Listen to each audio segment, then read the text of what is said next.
Hola a todos, ¿cómo están? Bienvenidos a esta clase correspondiente a octavo básico, que vamos a tratar un poco lo que es la iglesia en el continente americano. El objetivo, chicos, vamos a continuar con lo que hemos visto en las clases anteriores. Vamos a analizar el proceso de formación de la sociedad colonial americana.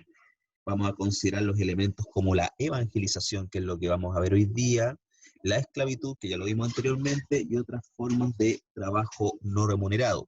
Eso se vieron en las clases anteriores. También un poco va a influir el rol de la iglesia en los roles de género, en la transculturación, el mestizaje y la sociedad de castas, entre otros. O sea, todos estos elementos también juega un rol muy importante la iglesia católica. En este caso, la iglesia católica en América cumplió un rol muy importante que era la administración de la salvación en un mundo que era nuevo para ellos. Aquí la conquista fue en varias etapas, pero lo más importante que ocurrió después de la conquista militar del territorio americano fue la conquista espiritual. En este caso, la corona española y la iglesia dieron inicio a este proceso desde el momento mismo en que Colón llegó a este continente y con la posterior destrucción de las civilizaciones originarias. Este proceso de difusión del catolicismo permitió captar por un lado nuevos fieles y además también materializar la vocación universal de la Iglesia, junto también con intereses políticos, económicos y sociales que conllevaba este proceso de conquista. El elemento más importante que explica este proceso de conquista en América, tanto política como espiritual, tiene mucho que ver con esto que se llama el patronato eclesiástico. El patronato eclesiástico se estableció desde el momento en que el Papa estableció la bula alejandrina en 1493. Cuando estamos hablando de una bula, estamos hablando de un documento papal en la cual toma una decisión. No es una sola bula, sino que fueron varias bulas alejandrinas que establecieron, por un lado, que el rey de España tenía derecho a conquistar los territorios que Colón suponía que eran los territorios de la India, y se las entrega al rey de España, por ende automáticamente lo convierte en dueño del continente. Y al ser el dueño también tiene algunos beneficios. Por un lado, el Papa otorgaba al monarca, o sea, al rey de España, aquí tenemos al rey, la facultad de organizar la iglesia en estas nuevas tierras y recaudar fondos para su mantención. O sea, aquí autoriza al rey a hacer este tipo a cumplir este tipo de funciones. Además, también le permite al rey cobrar el diezmo, que es el diezmo. El diezmo corresponde al tributo del 10% para las necesidades de la iglesia, eso tenganlo bien claro, y también intervenir en el nombramiento de los funcionarios eclesiásticos, que quiere decir con eso que el rey podía nombrar a los funcionarios eclesiásticos que fueran de su gusto.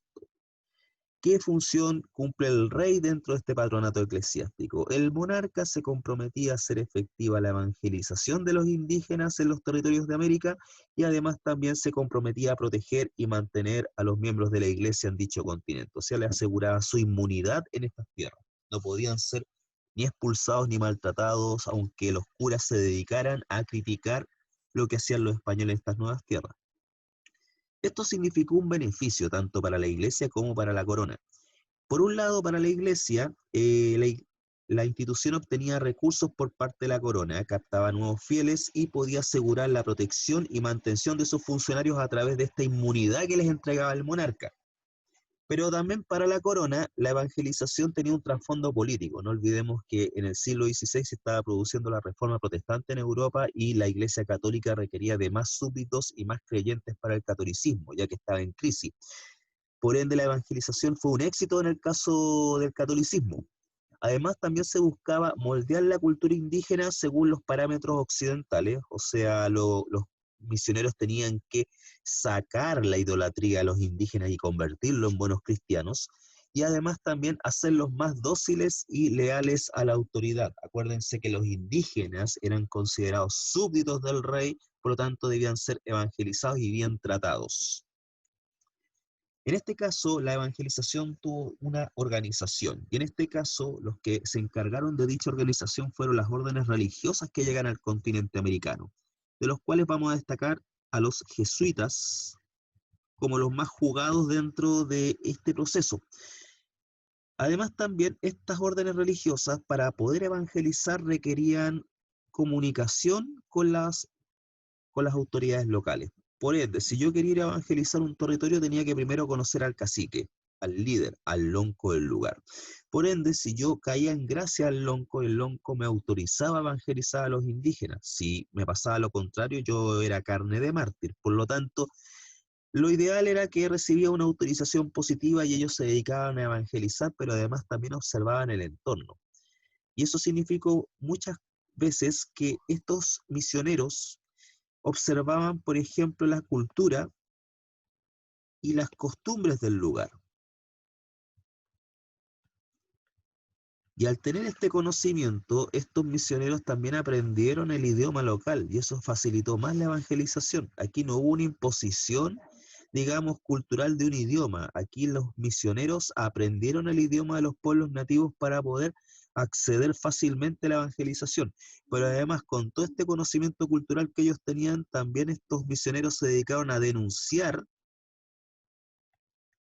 los abusos que sufrían por parte de los españoles. Por ende, los misioneros, las órdenes religiosas que llegaban al continente americano, aprovecharon esta inmunidad que tenían en América para denunciar lo que estaba pasando. Además también, una vez que hayan logrado evangelizar a los pueblos originarios, los concentraban en lugares específicos que se llamaban las reducciones indígenas, que eran misiones, lugares donde los indígenas eran catequizados, eran evangelizados y les enseñaban a trabajar oficios manuales. Generalmente estas reducciones se ubicaban en regiones aisladas de los centros urbanos como una forma de protegerlos de los abusos que organizaban españoles y los criollos especialmente. En este caso la evangelización se concentró en dos grandes áreas, pero aquí lo que vamos a destacar fue la labor de las órdenes religiosas aquí en Sudamérica. Vamos a destacar en este caso el rol que hubo las misiones del Paraguay. En el Paraguay, entre los siglos XVII y XVIII, los jesuitas organizaron una serie de misiones, los cuales tenían como objetivo proteger a la población indígena guaraní de los abusos de españoles y portugueses. Pero también aquí en América se destacaron también en la evangelización de Chiloé y también en la evangelización y protección de los mapuches. Perdón. En este caso, la misión de la iglesia en el continente americano era doble. Por un lado, se dedicaba a evangelizar a través del rol que cumplieron los miembros del clero, y además también, para poder lograr la evangelización, tuvieron que aprender la lengua y las costumbres de los pueblos indígenas. Una vez lograda la evangelización, los misioneros les enseñaban a los indígenas la cultura europea.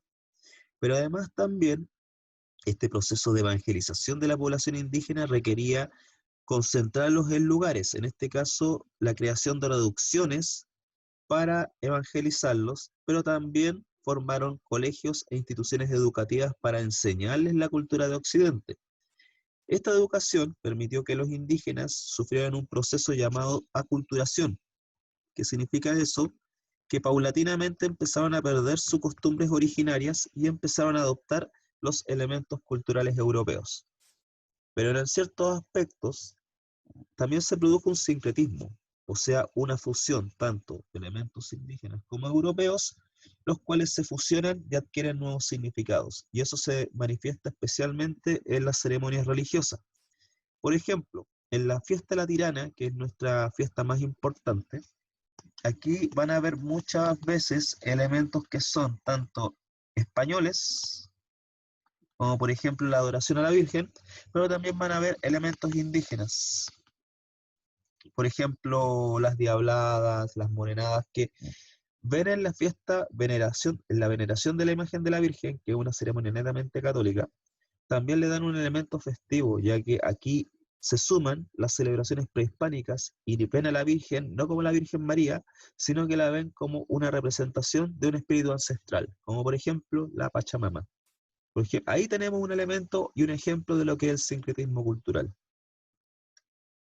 A nivel social, la Iglesia Católica estableció también ciertas formas de control, ya que este continente tenía exclusividad para la corona española y el objetivo era la evangelización de acuerdo a los parámetros católicos. Por ende, el rey establece junto con la Iglesia la Inquisición, que es la Inquisición, o más conocido como Tribunal del Santo Oficio, Tenía como función, en este caso, la protección o la defensa de la Iglesia Católica frente a otras religiones, a otras herejías. Y aquí en América generalmente la Inquisición se encargó primero de perseguir lo que era la existencia de judíos conversos o evangélicos o protestantes en esta zona, cosa que fue bien efectiva.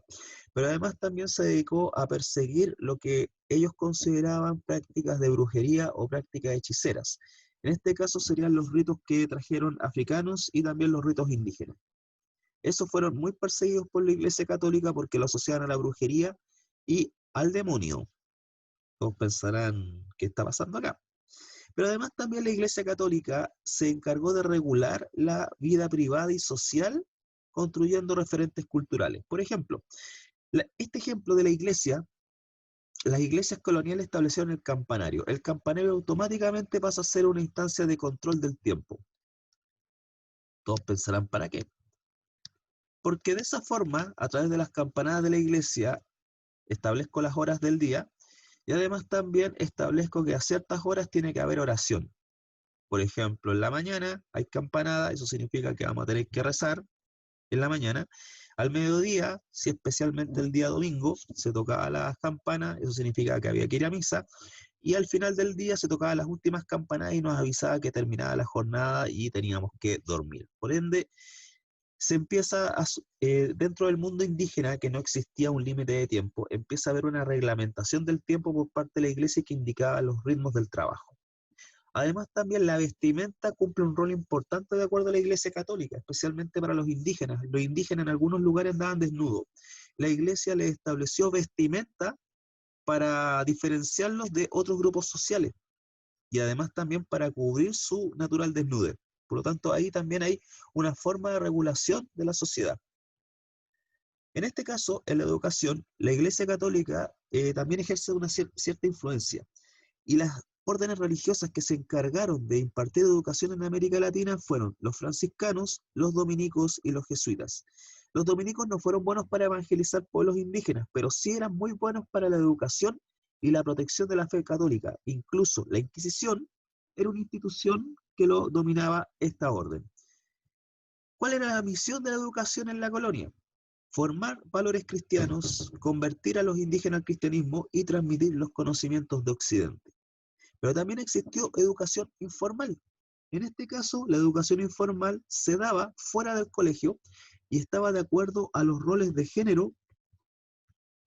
¿Qué quiere decir roles de género? De acuerdo a si eran niños o niñas y además también al origen social. En el caso, por ejemplo, de los niños, si el niño pertenecía a una clase social más baja, solamente tenía que aprender el oficio que le tenía que corresponder de acuerdo a su origen. Si era niña de grupo social superior, no tenía que ir al colegio, porque ese era un rol más de hombres, y tenía que quedarse en la casa a aprender a bordar, a cantar, a aprender poesía y también cumplir con sus roles sociales. ¿Ya? Si el niño era de clase alta, tenía que además de aprender a leer, a escribir, que ese era su oficio de la escuela, también tenía que aprender a administrar la hacienda y conocer cómo debía tratar a los grupos inferiores. Eso era como la educación informal que había en la colonia en ese momento. Vamos a aplicar acá una pregunta que va a estar en su ticket de salida y que tiene que ver con lo siguiente. Dice, ¿qué significó para la Iglesia y su misión evangelizadora el vínculo de patronato entablado entre el rey y el papa? En este caso, la primera alternativa dice organizar y nombrar de forma exclusiva al conjunto de miembros vinculados al clero secular y regular en América. Ese trabajo, ¿quién lo hacía? ¿El papa o el rey? En este caso, acuérdense que el patronato, que era el acuerdo que tenía entre el monarca y el papa en América, establecía que el rey era la persona que tenía que designar quiénes eran los sacerdotes y miembros del clero que tenían que estar en América. Por ende, ¿tenía que ver a la misión evangelizadora? No, era un tema netamente administrativo. Por lo tanto, se descarta. La alternativa B dice, obtener recursos y asegurar la protección y la mantención de sus funcionarios en América. En ese sentido, esa era una misión que tenía la Iglesia en el continente. Pero era para obtener riqueza y además también asegurar la inmunidad de sus funcionarios en América. Por lo tanto, no tenía mucho que ver con la evangelización.